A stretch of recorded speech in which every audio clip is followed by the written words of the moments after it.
2022학년도 7월 고3 전국연합학력평가 수학 1, 수학 2 과목 13, 14, 15, 20, 21번, 22번 해설입니다. 먼저 13번입니다. 최고차의 계수가 1이고 F형이 2분의 1인 3차함수 fx는 다음처럼 쓸 수 있습니다. 이 fx의 그래프를 그리면 이런 식으로 그려질 텐데 gx는 x가 마이너스 2보다 작은 범위에서는 fx를 따르고 마이너스 2 이상인 부분에서는 이 fx를 y축 방향으로 8만큼 평행 이동하라고 했죠. 이렇게 만든 gx는 gx 이퀄 f의 마이너스 2의 실근이 2분이라고 합니다. 따라서 fx의 그래프는 마이너스 2보다 큰 범위를 y축 방향으로 8만큼 평행 이동했을 때 x 이퀄 마이너스 2에서의 함수값이 극소값하고 같아져야 됩니다. 이래야 조건 방정식 gx 이퀄 f-2의 실근이 2분이라는 것을 만족하게 됩니다. 즉, 요점의 x좌표가 2라는 뜻입니다.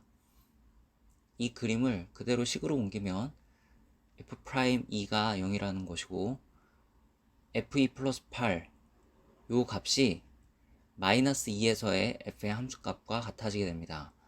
이걸 정리하면 b가 마이너스 6임을 알 수 있고 따라서 a는 마이너스 2분의 3입니다.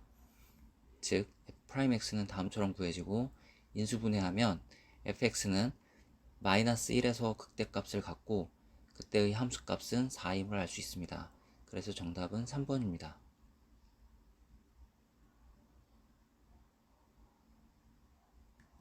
14번입니다. AB의 길이가 14이고 BC의 길이는 6입니다. 이때 A하고 C를 연결하면 각 AC, B는 중심각 180도에 대한 원주각이므로 직각이 돼서 선분 AC의 길이를 피타고라스 정리로 구할 수 있습니다. 그렇게 구해보면 AC의 길이는 4루트 10이 됩니다. 각 CBA를 세타라고 하면 사인 세타는 7분의 2루트 10이 됩니다. 그래서 기억은 맞습니다. 이제 CD의 길이를 칠하라고 합시다.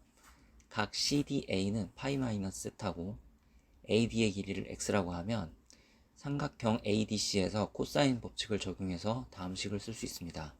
이걸 정리하면 다음처럼 구해지고 사인 세타가 7분의 2루트 10이므로 여기서 코사인 세타를 구합니다. 직각삼각형에서 빗변의 길이가 7이고 높이가 2루트 10일 때 밑변의 길이는 3입니다. 따라서 코사인 세타는 7분의 3입니다. 이것을 대입해서 2차 방정식을 만들면 x는 마이너스 3 플러스 마이너스 루트 120이고 x는 양수이므로 AD의 길이는 마이너스 3 플러스 2루트 30이 됩니다. 즉, 니은은 맞습니다.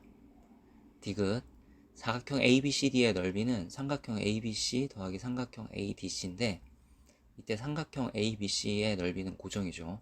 그리고 삼각형 ADC의 밑변 AC의 길이도 고정입니다. 따라서 사각형의 넓이는 삼각형 ADC의 높이가 최대가 될 때 넓이가 최대가 됩니다. 삼각형 ADC의 높이가 최대가 되기 위해서는 선분 AC의 평행항선이 원에 접하는 요점이 삼각형 ADC의 한 꼭지점이 될 때가 되므로 이런 경우 삼각형의 넓이를 구해봅시다. 이때의 넓이가 삼각형 ADC의 넓이의 최대값이 되겠습니다. 원의 중심과 점 D를 잇습니다. 그러면 반지름 7이죠. 그런데 요 길이는 3이 됩니다. 반지름이 현 AC를 2등분하기 때문에 삼각형 ABC에서 보이는 작은 삼각형과 비례식을 써서 구했습니다. 따라서 우리가 구하려고 하는 삼각형 ADC의 높이는 4가 됩니다. 즉 삼각형 ADC의 넓이는 다음처럼 구해지고 결과는 8루트 10입니다. 한편 삼각형 ABC의 넓이는 2분의 1 곱하기 6 곱하기 4루트 10이므로 12루트 10이고 따라서 사각형 ABCD의 넓이의 최대값은 20루트 10이 됩니다. 그래서 디귿도 맞습니다.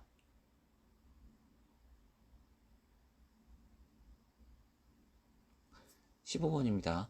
최고차의 계수가 1인 2차 함수 fx이므로 fx는 다음처럼 쓸 수 있습니다. 아래 주어져 있는 함수 gx는 실수 전체에서 미분 가능하므로 x 이퀄 a에서 연속이 돼야 됩니다. 그래서 0에서의 좌극한과 우극한이 같아져야 되는데 우극한은 0이죠. 그래서 f2는 0 이런 식을 쓸 수 있습니다. fx를 x제곱 플러스 mx 플러스 n이라고 뒀으므로 f2는 이렇게 쓸 수 있습니다. 한편 0에서 미분 가능이므로 0에서 좌미분계수, 우미분계수가 같아야 됩니다. 여기서 F'E가 0임을 알 수 있습니다. F'X는 다음처럼 구해지므로 F'E는 4 플러스 M이고 여기서 M이 마이너스 4임을 알 수 있습니다. 이거를 위식에 대입하면 N은 4가 됩니다. 따라서 우리는 fx를 알 수가 있습니다. fx는 완전 제곱식이므로 이렇게 정리할 수 있습니다. 이걸 이용해 gx를 쓰면 x가 0보다 작은 범위에서는 x제곱이고 x가 0 이상인 부분에서는 이 값을 적분하면 됩니다. 이것을 계산하면 실제로 이런 값을 얻을 수 있습니다. g'x는 다음처럼 구해집니다. 이것을 가지고 gx의 그래프를 그려봅시다. gx의 그래프는 0보다 작은 쪽에서는 x제곱, 0보다 큰 쪽에서는 4차 함수의 그래프 이렇게 그려집니다. hx의 그래프는 이 함수를 y축 방향으로 얼마만큼 평행 이동시키고 x축 아래에 있는 부분을 접어 올려서 그려지는 이 함수가 hx의 그래프가 됩니다. 그 hx가 x = k에서 미분 가능하지 않은 실수 k의 개수가 하나가 돼야 된다고 했으므로 처음 gx에서 2에서의 함수값만큼만 평행이동해서 접어 올려야 됩니다. 그래야 hx가 미분 가능하지 않은 실수 k의 개수가 하나가 됩니다. 다시 gx의 그래프를 그려봅시다. 이 gx의 그래프를 2에서의 함수값만큼만 평행이동해야 된다고 했습니다. 즉 g2만큼만 평행이동해야 됩니다. g2를 실제로 구해보면 위에 gx를 구한 식에서 3분의 4라는 것을 알 수 있습니다. 즉 3분의 4만큼만 평행이동해야 됩니다. 한편 함수값이 3분의 4가 되는 정의역의 원소가 2 말고 다른 곳에도 있는데 이때는 이런 식을 만족하면 됩니다. 이런 a는 마이너스 3분의 2 루트 3이 됩니다.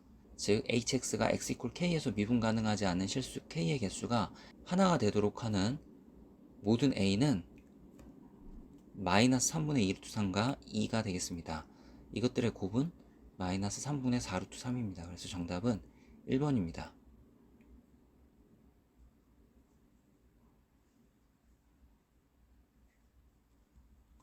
20번입니다. 최고 차의 개수가 3인 2차 함수 fx는 다음처럼 쓸 수 있습니다. 이것을 가지고 아래 gx가 정의되어 있습니다. 그 gx를 미분하면 다음처럼 구해지고 정리하면 이렇게 쓸 수 있습니다. 여기에 fx를 대입해서 적분하면 g'x는 다음처럼 구해집니다. 한편 조건에서 함수 gx는 극값을 갖지 않고 g'x의 모든 실근은 0과 3이라고 했습니다. 따라서 g'x는 0과 3에서 중근을 가져야 됩니다. 요 식과 위의 식을 비교하면 m은 마이너스 12, n은 9임을 알 수 있습니다. 따라서 fx는 다음처럼 구해집니다. 인수분해하면 이렇게 구해지므로 왼쪽의 적분은 0에서부터 1까지, 1에서부터 3까지로 나눠서 적분을 해야 됩니다. 실제로 계산하면 정답은 8임을 알 수 있습니다.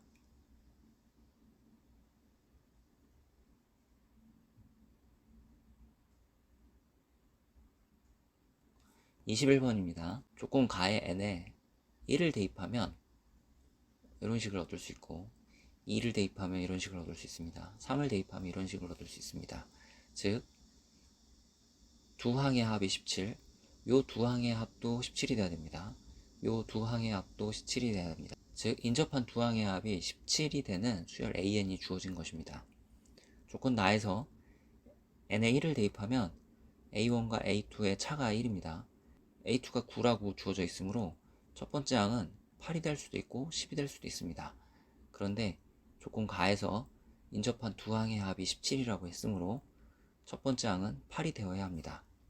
이제 조건 나의 n에 2를 대입하면 3항과 2항의 차가 3이라는 것을 알 수 있습니다. 즉 3항은 12가 될 수도 있고 6이 될 수도 있습니다. 조건 나의 n에 3을 대입하면 4항과 3항은 차가 5임을 알 수 있습니다.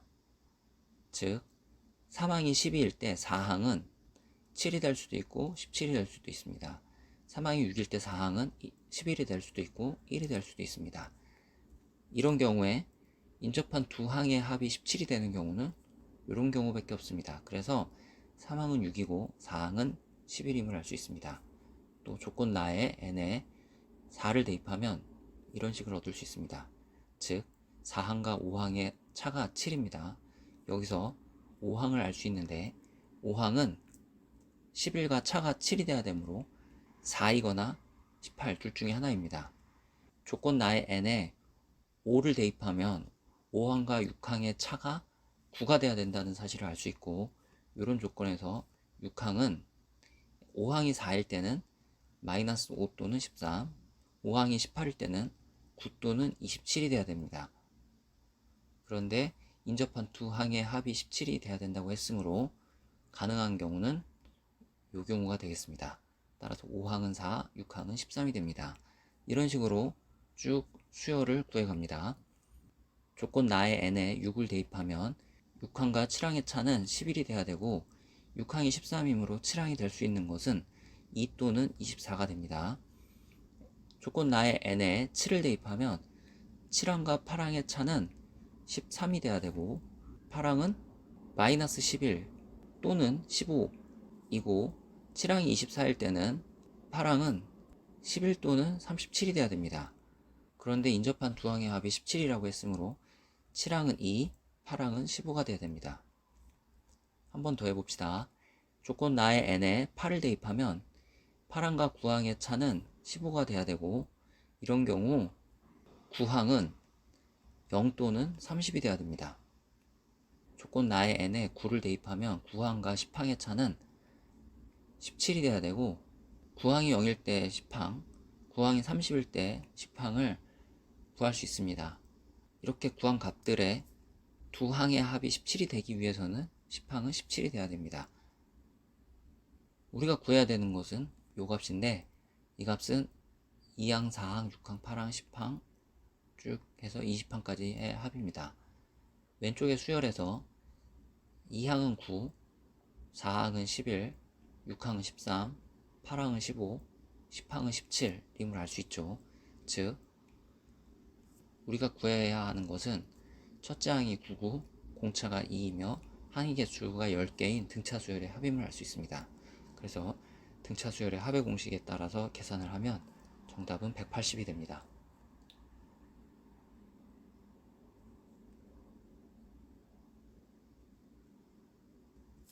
22번입니다. 3차 함수 fx에 대하여 곡선 y는 fx 위의 점 0,0에서의 접선의 방정식을 y gx라고 할 때 함수 hx를 다음과 같이 정의한다고 합니다. fx는 원점을 지나므로 다음처럼 쓸 수 있습니다. f'0은 c이므로 gx는 cx라고 쓸 수 있습니다. 따라서 hx는 다음처럼 써집니다. 만약 c가 0이라면 fx는 다음처럼 구해지죠. 이런 경우 hx는 절대값 fx가 되고, 이 절대값 fx는 조건 가를 만족할 수가 없습니다. 절대값 fx가 x축과 만나는 점에서 접선의 방정식이 y=0가 될 수가 없습니다. 만약 c가 양수라면 f12는 다음처럼 구해지는데 이것은 0보다 크죠. 그래서 조건 나에서 x=12가 근이라는 것을 만족할 수가 없습니다. 즉 c는 음수여야 합니다. 결국 0에서의 접선이 오른쪽 아래로 향한다는 것이죠. 만약 fx에 a가 양수인 경우 fx의 그래프는 이렇게 그려지는데, 이 그래프에서 접선이 음수가 되는 경우는 이런 경우밖에 없습니다. 그래서 이 점이 원점이 됩니다. 이런 경우 절대값 fx는 x축 아랫부분을 꺾어 올려 이렇게 그려지는데, 이 그래프 위에 y=-cx의 그래프를 그리면 절대값 f의 미분계수가 -c가 되고, 또 절대값 f의 함수값과 cx의 함수값이 같아진다는 조건을 동시에 만족하는 x좌표가 없음을 그림을 통해서 알 수 있습니다. 그래서 이런 경우에 조건 가를 만족할 수가 없습니다. 즉 a가 양수이면 안 된다는 의미죠. 그래서 a가 음수인 경우를 확인해 봅시다. a가 음수인 경우 fx는 그래프가 이렇게 그려지는데, 이런 경우에 접선이 음수를 갖는 경우는 이렇게 접하는 경우 또는 이렇게 접하는 경우 두 가지가 있습니다. 첫 번째 경우에는 여기가 원점이 됩니다. 이런 경우 y는 fx의 그래프는 이런 그래프가 되고 y=-cx의 그래프는 이렇게 되므로 이런 경우에 절대값 fx의 접선의 기울기가 -c가 되면서 절대값 fx의 함수값과 cx의 함수값의 절대값은 같고 부호가 다르게 되는 x좌표가 존재하지 않게 됩니다. 그래서 첫 번째 그림에서는 조건 가를 만족할 수 없습니다. 따라서 주어진 조건을 만족하는 그림은 나머지 그림 요 하나밖에 없는데, 그림을 정확히 그리면 이런 그림이 그려져야 됩니다. 이 직선이 y=cx고 요 직선이 y=-cx가 됩니다. x좌표가 k일 때 k에서 절대값 fx의 함수값과 cx의 함수값이 크기는 같고 부호만 다르게 되고, 또 k에서 절대값 fx의 미분계수가 -c가 돼서 이 경우에 y=hx의 접선의 방정식이 y=0가 됩니다.